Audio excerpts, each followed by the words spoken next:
everyone. My name is Lindsay Polis. I'm with Caro Madrid, my best caregiver.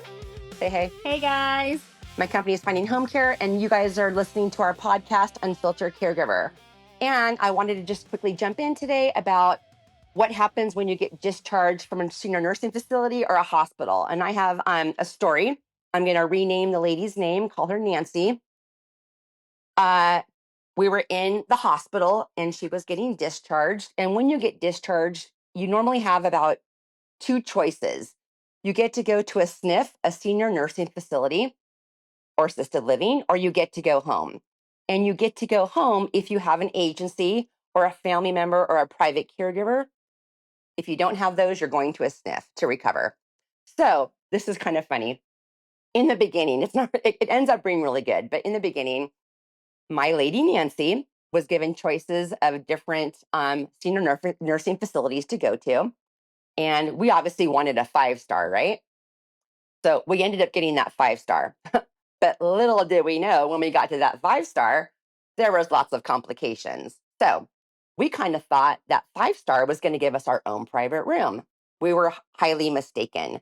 We had a person that had dementia that was living with us 5 feet away, that was getting out of the bed every 5 minutes, and the alarm was going off. So obviously, a person that wants to recover can't recover when there's a situation like that. We were also told that we were going to have, more kind of one-on-one attention. It was a 5-star. But guess what? In these places, the certified nurse assistants called CNAs, they have about 12 patients, 10 to 12 patients, I would say, right? Each one. Each one. So how can your loved one get one-on-one attention? These CNAs are doing more than LVNs and RNs. They are changing beds. They are changing depends every 5 minutes. They're giving showers. Doing feeding. They're doing feeding. They're not just handing you a meal. They're actually doing feeding. Let me repeat. One CNA for about 12 patients. About 12 patients.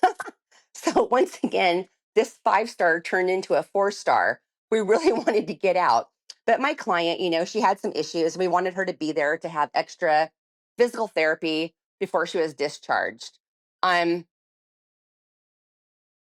Finally, when she was discharged, she was able to go home with my company, and I was able to be her private caregiver, do one-on-one where I could do, everything she needed from PT, OT, meal prep, grocery shopping, light housekeeping, and find another caregiver to do nights which she needed 24/7.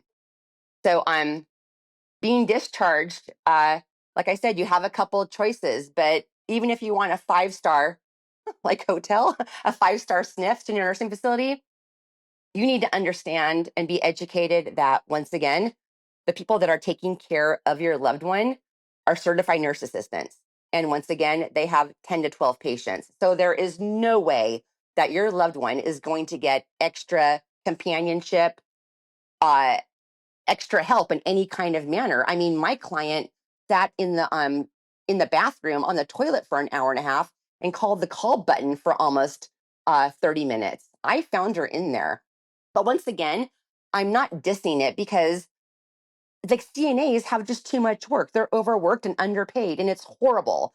What do you want to say about that? So I've been hired as a caregiver to go into these facilities and take care of the loved ones so they can get that one-on-one attention and care that loved ones need.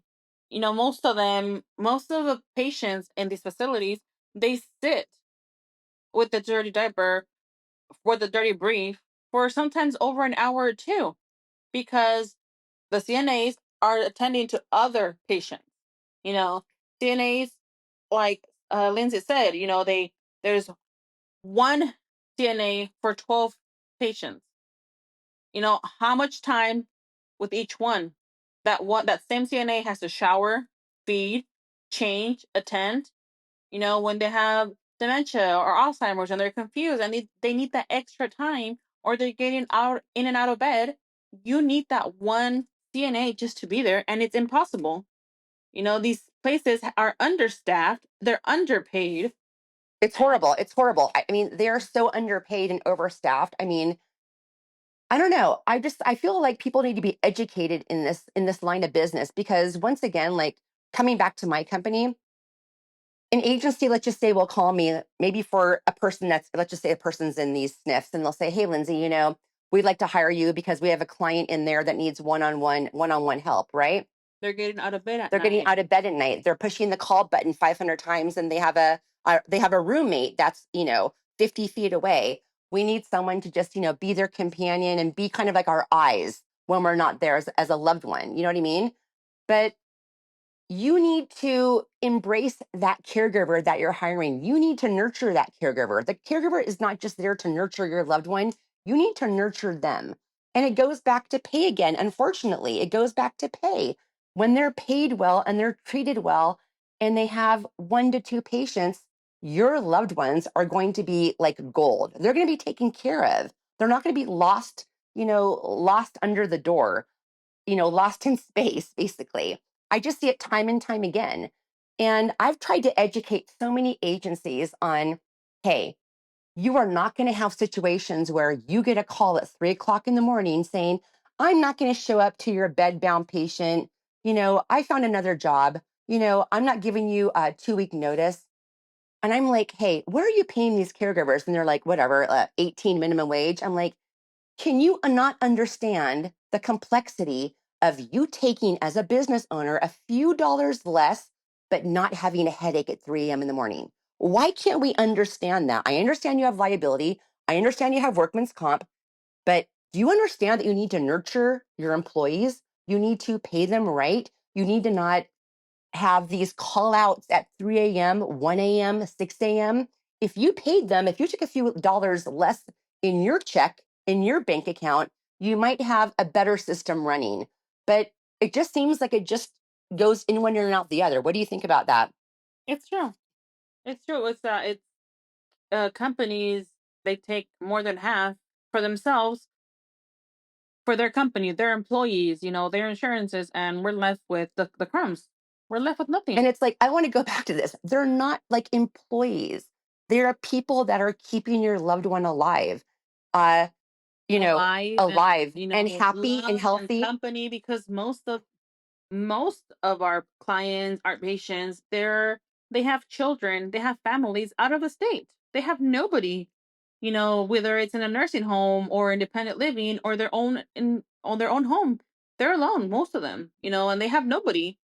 We go in there, we sit with them, we listen, we attend to their needs, we give family updates, and sometimes that's all they need, just somebody to have keep them company. And I want to go back to this. So, to educate people, when your loved one ends up going to a senior nursing facility, the goal is to get them out and go home. Yes. Because I feel as a company owner and as a caregiver, and I've seen this time and time again, their longevity of life is better at being home. Their own space. Their own space. They have their circle of friends. They have they know where their things are. They feel comfortable. They're happy. They're safe feeling. They're not in an unknown environment. So the best thing you can do if you have to go, left in the dirty they're not left. brief They're not left in their dirty for briefs hours. They're getting meals. They're getting attention. They're getting companionship.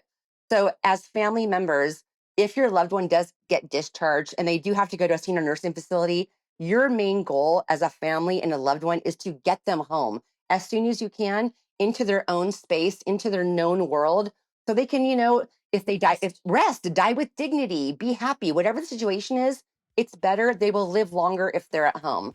So I hope it gave you some good information about, what happens when you're discharged.